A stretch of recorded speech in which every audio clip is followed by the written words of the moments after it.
बिस्मिल्लाहिर्रहमानिर्रहीम। अस्सलामुअलैकुम नाज़रीन, मैं हूँ ज़ैन अली। नाज़रीन, आज 4 जुलाई है और दिन है जुमेरात का। पाकिस्तान की अदालती तारीख में कभी किसी चीफ जस्टिस को इतना कमज़ोर, इतना बेबस और इतना आग बगोला होता हुआ नहीं देखा होगा जितना आज चीफ जस्टिस काजी फ़ाइज़ ईसा को देखा गया।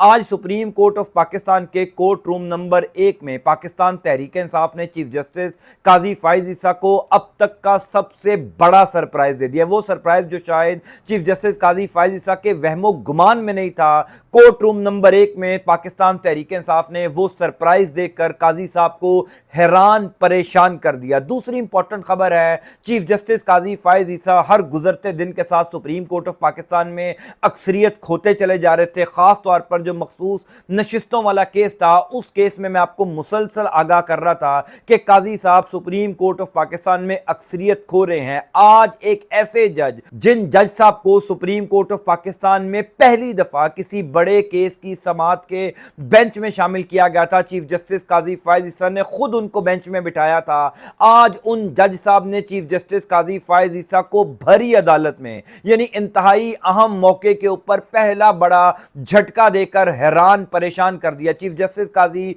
फ़ाइज़ ईसा की बॉडी लैंग्वेज जो आज थी, आज से पहले किसी चीफ जस्टिस की इस तरीके की शदीद गुस्से में बॉडी लैंग्वेज नहीं देखी गई होगी। इसीलिए मैंने कहा कि पाकिस्तान की अदालती तारीख में इतने कमजोर, बेबस और आग बगोला होते हुए चीफ जस्टिस आपने नहीं देखे होंगे जो कुछ आज चीफ जस्टिस काजी फ़ाइज़ ईसा के साथ सुप्रीम कोर्ट ऑफ पाकिस्तान के कोर्ट रूम नंबर 1 में हुआ। मैं आपको तफसीलात बता देता हूं। तीसरी इंपॉर्टेंट खबर है कि लाहौर हाई कोर्ट की जो नई चीफ जस्टिस साहिबा हैं, जस्टिस आलिया नीलम साहिबा, उनका इम्तिहान शुरू हो चुका है। पंजाब में बड़ी गेम पड़ गई है। इस खबर की मुकम्मल तफसीलात भी आपको बता देता हूं। देखिए, अब सबको पता चल गया होगा कि क्यों लाहौर हाई कोर्ट के जो साबिक चीफ जस्टिस थे, जस्टिस शहजाद अहमद साहब, उनको चीफ जस्टिस काजी फ़ाइज़ ईसा लाहौर हाई कोर्ट से निकालकर सुप्रीम कोर्ट ऑफ पाकिस्तान लेकर गए। क्यों उनको लाहौर हाई कोर्ट की चीफ जस्टिस शिप से हटाकर सुप्रीम कोर्ट ऑफ पाकिस्तान का जज बनाया गया? क्योंकि लाहौर हाई कोर्ट ने जो इलेक्शन ट्रिब्यूनल के लिए जजेस दिए थे, जो तकरीबन पंजाब में 250 से ज्यादा दरखास्तें पाकिस्तान तहरीक इंसाफ के उम्मीदवारान की पेंडिंग हैं, वो उम्मीदवारान जिनको 8 फरवरी की रात धांधली करके हराया गया, फॉर्म 45 में रद्दोबदल करके हराया गया, ये फॉर्म 47 की 2 नंबर हुकूमत मुसल्लत की गई, उन दरखास्तों पर जो जजेस समाअत कर रहे थे, चीफ जस्टिस काजी फ़ाइज़ ईसा को किसी सूरत बर्दाश्त नहीं था कि आज़ाद जजेस, आइन पसंद जजेस इलेक्शन में होने वाली धांधली से मुतल्लिक केसेस की समाअत करें। साबिक चीफ जस्टिस जो थे लाहौर हाई कोर्ट के जस्टिस शहजाद, उन्होंने 7 जजेस के नाम दिए थे इलेक्शन ट्रिब्यूनल में तैनात करने के लिए। इलेक्शन कमीशन ऑफ पाकिस्तान को कहा था कि मैं आपको 5 दिन की मोहलत देता हूं, आप फौरी तौर पर इन तमाम तर जजेस का नोटिफिकेशन जारी करें ताकि ये तमाम तर जजेस इलेक्शन में होने वाली धांधली से मुतल्लिक केसेस की समाअत का आगाज करें, और वो तमाम के तमाम आजाद जजेस से, आइन पसंद जजेस से। इलेक्शन कमीशन ऑफ पाकिस्तान भागकर चीफ जस्टिस काजी फ़ाइज़ ईसा के पास चला गया कि जनाब ये तो क़यामत बर्पा हो जाएगी अगर आजाद जजेस ने इलेक्शन में धांधली का मामला खोल लिया, क्योंकि chief election commissioner Sikandar Sultan Raja साहब भी जाएंगे और चीफ जस्टिस काजी फ़ाइज़ ईसा साहब भी जाएंगे। चीफ जस्टिस काजी फ़ाइज़ ईसा ने 5 रुकनी बेंच बनाया सुप्रीम कोर्ट ऑफ पाकिस्तान का, जिसने इस केस के ऊपर समाअत करनी थी। अब उस 5 रुकनी बेंच की सरबराही खुद चीफ जस्टिस काजी फ़ाइज़ ईसा के पास थी। जस्टिस अमीनुद्दीन खान थे, जस्टिस जमाल मंदुखेल थे, जस्टिस अकील अब्बासी थे और जस्टिस नईम अख्तर अफगाम थे। ये 5 जजेस थे जिन्होंने इलेक्शन ट्रिब्यूनल में नए जजेस की तैनाती के ऊपर जो है वो केस की समाअत करनी थी। आज केस की समाअत के आगाज में ही पाकिस्तान तहरीक इंसाफ ने वो पत्ता खेला, वो कार्ड खेला जिसने चीफ जस्टिस काजी फ़ाइज़ ईसा को नॉकआउट कर दिया। कमरा अदालत में पहली दफा पाकिस्तान की अदालती तारीख में किसी चीफ जस्टिस को इतना गुस्से में देखा गया, इतना आग बगोला होता हुआ देखा गया, यहां तक के चीफ जस्टिस काजी फ़ाइज़ ईसा को कुछ देर के लिए समाअत मुलतवी करके जजेस के साथ मुशावरत के लिए अपने चैम्बर में जाना पड़ा। इतना गुस्सा चीफ जस्टिस काजी फ़ाइज़ ईसा को पाकिस्तान तहरीक इंसाफ के वकील नियाजुल्लाह नियाजी साहब की एक लाइन से आया। नियाजुल्लाह नियाजी साहब जो हैं वो पाकिस्तान तहरीक इंसाफ के तकरीबन 8 से 9 MPAs और MNAs हैं जिनके वो वकील हैं, जिसमें शौकत बसरा साहब हैं, समीबिया ताहिर हैं और भी कई MNAs MPAs हैं। क्योंकि इलेक्शन ट्रिब्यूनल का मामला इन्हीं एमपीएस और एमएनए से जुड़ा हुआ है। ये वही लोग हैं जिनको फॉर्म 45 में रद्दोबदल करके हरवाया गया था। नियाजुल्लाह नियाजी साहब इन तमाम लोगों को इलेक्शन ट्रिब्यूनल के केस में रिप्रेजेंट कर रहे हैं सुप्रीम कोर्ट ऑफ पाकिस्तान में।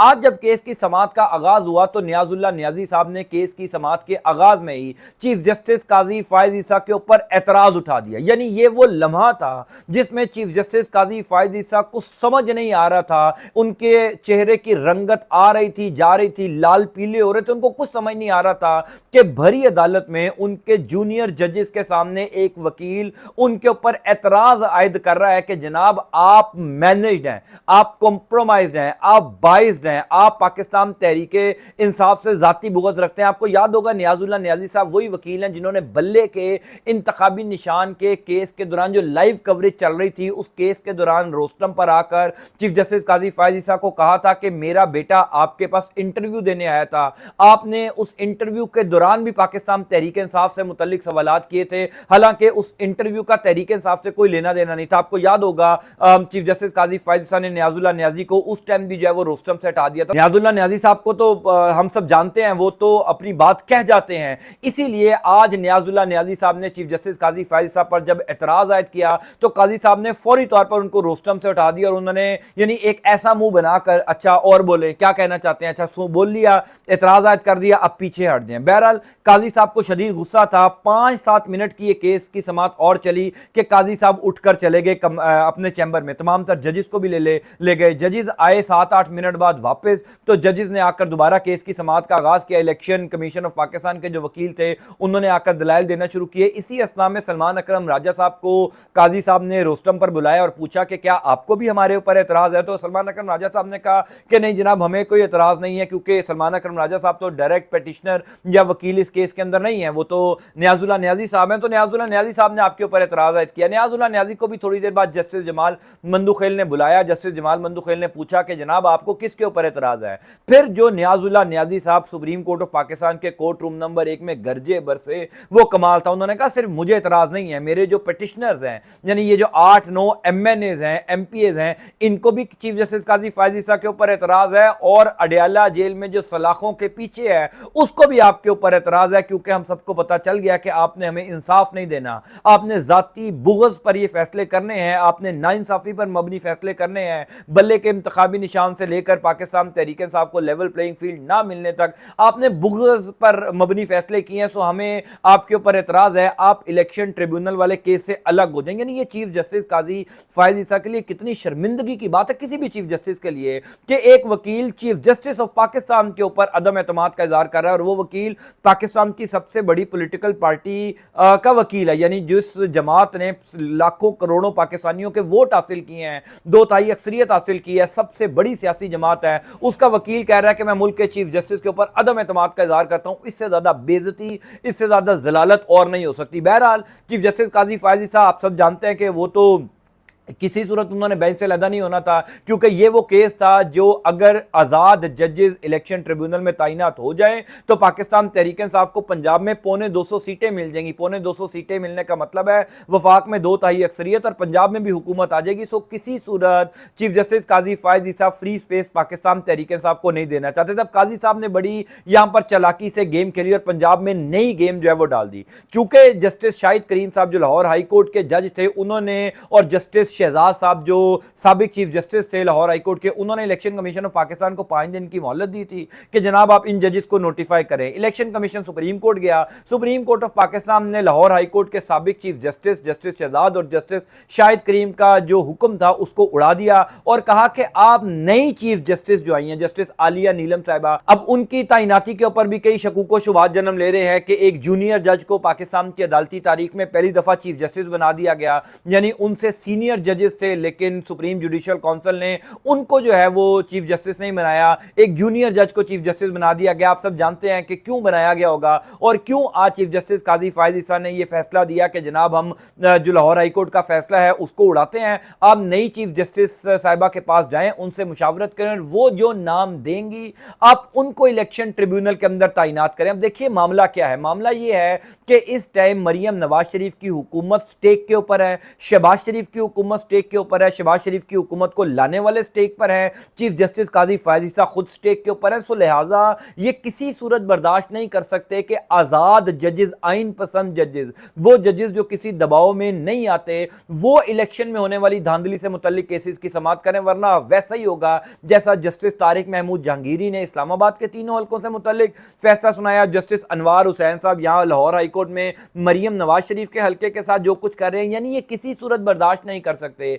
इसीलिए जस्टिस आलिया नीलम साहिबा को इलेक्शन कमीशन ऑफ पाकिस्तान के जो लोग हैं उनसे मिलने के का हुक्म दिया गया कि आप इनके साथ मिलें और नए जजेस तैनात करें। अब जो जजेस का नाम सामने आएगा वो जाहिर है वही जजेस होंगे जो मैनेज होंगे, दबाव का शिकार होंगे, कॉम्प्रोमाइज्ड होंगे, जिनको आसानी से मैनेज कर लिया जाएगा। अलबत्ता आज की समाअत की जो नियाजुल्लाह नियाजी साहब का सरप्राइज था, उसके बाद जो सबसे बड़ी खबर थी वो जस्टिस अकील अब्बासी का चीफ जस्टिस काजी फैज ईसा को सरप्राइज देना था। देखिए, बेशक इलेक्शन ट्रिब्यूनल का ये जो केस का फैसला ये पाकिस्तान तहरीक इंसाफ के खिलाफ आया है, लेकिन सुप्रीम कोर्ट ऑफ पाकिस्तान में नंबर गेम तब्दील होना पाकिस्तान तहरीक इंसाफ के हक में है, क्योंकि इस केस से ज्यादा इंपॉर्टेंट केस मखसूस नशिस्तों वाला केस है, जिस केस के अंदर जस्टिस अकील अब्बासी साहब भी बैठे हुए हैं। जस्टिस अकील अब्बासी पहली दफा किसी बड़े केस की समाअत के किसी बेंच में बैठे तो आज उन्होंने पहली दफा बैठ कर ही इलेक्शन कमीशन ऑफ पाकिस्तान के वकील को धो दिया, यानी ऐसे ऐसे सवालात किए कि जनाब चीफ जस्टिस का ही इख्तियार है, ये उसी का इख्तियार है कि वो इलेक्शन कमीशन ऑफ पाकिस्तान को नाम दे, ये चीफ जस्टिस का इख्तियार है कि वो अपनी मर्जी के जजेस जो उसको लगता है कि इस टाइम अवेलेबल है वो इलेक्शन ट्रिब्यूनल में तैनात करे। इलेक्शन कमीशन ऑफ पाकिस्तान होता कौन है कि चीफ जस्टिस का हुक्म ना माने, यानी काजी साहब जो है वो हर सूरत में ये चाह रहे थे कि ये सारा मामला साबिक चीफ जस्टिस लाहौर हाईकोर्ट के ऊपर डल जाए कि उन्होंने अपने ओहदे का गलत इस्तेमाल किया, उन्होंने इलेक्शन कमीशन को नाम क्यों दिए, उनका क्या इख्तियार है कि वो जजेस को तैनात करें। क्योंकि चीफ जस्टिस काजी फैज ईसा साहब को पता है कि जो जस्टिस शहजाद नाम देंगे वो आजाद जज होंगे, वो आइन पसंद जज होंगे, और काजी साहब आजाद जज बर्दाश्त नहीं कर सकते। सो लिहाजा आज की समाअत में कोर्ट रूम नंबर 1 कमरा अदालत में जस्टिस अकील अब्बासी ने काजी साहब को बहुत झटका दिया और काजी साहब उठकर चले गए, तमाम तर जजेस को लेकर गए, मुशावरत करते रहे, उसके बाद फिर वापस आए। जस्टिस अकील अब्बासी को 2-3 जगहों के ऊपर आज चुप भी करवाया काजी साहब ने। मुझे आज की समाअत देखने के बाद मैं ये जरूर कह सकता हूं कि आइंदा किसी बड़ी समाअत के बेंच में आपको ना तो जस्टिस अकील अब्बासी नजर आएंगे, जस्टिस मुनीब अख्तर, जस्टिस अतर मिनुल्लाह, जस्टिस आयशा मलिक साहिबा तो पहले ही नहीं नजर आ रहे, अब आपको जस्टिस अकील अब्बासी साहब भी नहीं नजर आएंगे। लेकिन पाकिस्तान तहरीक इंसाफ की यह बहुत बड़ी कामयाबी है कि मखसूस नशिस्तों वाले केस में काजी साहब का एक और वोट, एक और जज टूट गया है। बहरहाल आइंदा आने वाले दिनों में जो डेवलपमेंट्स होंगे मैं इंशाअल्लाह ताला आपको अपडेट करता जाऊंगा। अल्लाह ताला आपका आपके अहल खाना का हामी नासिर हो। अंटिल नेक्स्ट टाइम, अल्लाह हाफिज़।